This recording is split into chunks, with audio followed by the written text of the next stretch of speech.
Hi guys, welcome to my vlog and I'm Coach Jen. For today's video, isasagutin ko itong palaging issue, palaging concern ito, nababasa ko ito. Ibig sabihin, marami pa rin sa atin ang hindi alam kung kailan gagamitin yung SFA at kung bakit kayo ay nade-detain pag ginamit yung SFA. Hirap din kasi pag nakabaril tayo pa yung makukulong.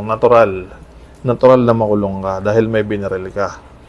Ang iniisip kasi ng iba ko, may license tayo, may papeles yung baril mo, ay hindi ka na makakulong pag nakabaril ka. Ang unang-unang tatanungin dyan ay bakit mo binaril? Anong mga instances? Bakit mo kailangan mamaril ng tao? May pumasok na magnanakaw sa area mo, dapat babarilin mo. Halimbawa, nahuli mo, nagnanakaw, dapat babarilin mo? Sapat ba na dahilan ng pagbaril mo, yung kanyang pagnanakaw? Ang sagot ay hindi. Ngayon, ang gagawin mo sa magnanakaw, huhulihin mo siya. Pahihintuin mo sa ginagawa niya kasi kaya nga may gwardiya doon. Para wala yung mga ganong senaryo, walang mga magnanakaw. Ngayon, sa on the process ng paghuhuli mo sa kanya, sinabi mo, hinto, gwardiya to. Tayo, talikod, yan ang ganan. Ipiprisking mo, o arestuhin nyo, tawag ka ng backup. Ay naglabas siya ng armas, halimbawa ay may baril din. Tinutukan ka ng baril, eh anong gagawin mo? Alangan namang lumuhod ka at magmakaawa, ibigay mo baril mo. Huwag mo akong patayin. Hindi kita pwedeng patayin kasi bawal kaming mamaril. Ganun ba yon?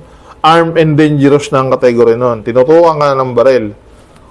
Anong gagawin mo? Ang sabi, ang lawful na paggamit ng baril ay in the presence of imminent danger. Ngayon, ginawa naman na magnanakaw, ibahin natin. Ang ginawa ng magnanakaw ay tumigil, dumapa, o tumakbo.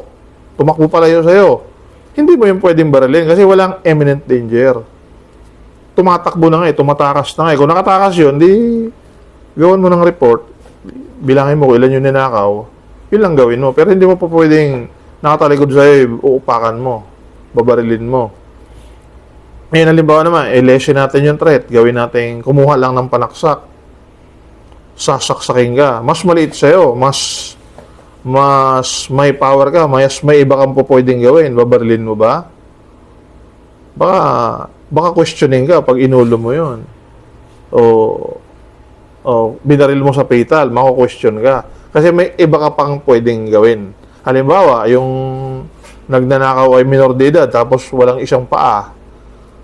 Isang paa lang yung gamit, tumatalon-talon palapit sa'yo, may patalim. O baka naman pwedeng pukpukin mo lang muna. Hindi mo agad babarilin. Pero kung may kakayahan siyang barilin ka at sinabihan mo, may kakayahan siyang saktan ka, may kakayahan siyang katayin ka, sinabihan mong huminto, hindi huminto. Hinto, kundi babarilin kita. Yun lang yung warning, hindi mo na kailangan mag-warning shot. Bubunutin mo baril mo, gaganon mo kamay mo, hinto, kundi babarilin kita. Ganon. Sumugod pa rin siya sa'yo. Barilin mo sa hindi fatal. Pam! O, tapos yun nga, tumawag ka ng ambulansya at ipagamot mo. Kasi yun ang katungkulan ng isang nakabaril. Ngayon, after mo baril, nangyari na ang hindi dapat mangyari. Yung tinatawag nating last resort ay nagamit mo na. Huling-huli yun last resort. Pinakahuling bagay na gagawin mo. Kasi pag nakabaril ka, hindi na yan parehas ng anong gusto mo. Pag nakabaril ka ng tao, kinabukasan parang walang nangyari, duty ka uli. Hindi po, kasi babalikan ka ng kamag-anak niyan. Baka pinakamahina, batuhin ka niyan, di ba? Babatuhin ka araw-araw, payag ka. Hindi mo naman pwedeng baril yun, binabato ka. So talagang sa ayaw at sa gusto mo, extra ka dun sa duty yun. I-detain ka ng pulis para imbestigahan. Kasi hindi po pwedeng ang magsabi na wala kang kasalanan ay ikaw. Hindi rin pwedeng yung pulis. Ang magsasabi na wala kang kasalanan ay yung abogado. So dadaan ka sa trial court. Lilitation ka para mapatunayan na wala kang kasalanan. At kung wala kang kasalanan, di ba makapagtrabaho ka ulit, di ka makukulong. At doon mo naman makikita kung susuportahan ka ng agency mo. Dapat sila ang magpo-provide sa iyo ng mga legal, basta yung mga kailangan mo dun sa paglilitis, sila ang magpo-provide dun. I-assist ka nila.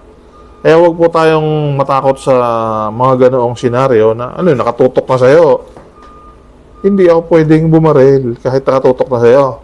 Di tanggapin mo lang na mamatay ka. O kaya kung hindi mo alam ang gagawin, ay mag-training po kayo. Alamin po ninyo yung mga bagay-bagay. Pag may nagnanakaw, naku, pag nabaril kayo magnanakaw na yan, ako pa may kasalanan, hayaan mo nakawin niya yan. Gagawa ko lang ng report. Anong silbi? Anong silbi ng security? So, yun po yung mga yun po yung mga kailangan nating malaman. So, sa nakikita ko ay marami pa kayong dapat malaman sa inyong mga buhay ng pagagwardya. Kung hindi kaya magwardya, mag-resign. Maglinis ng inidoro, mag-janitor. Diba? O kaya mag-grab food. Food panda. Ganun po talaga yung security. Kasama po yan sa buhay ng isang security. Salamat!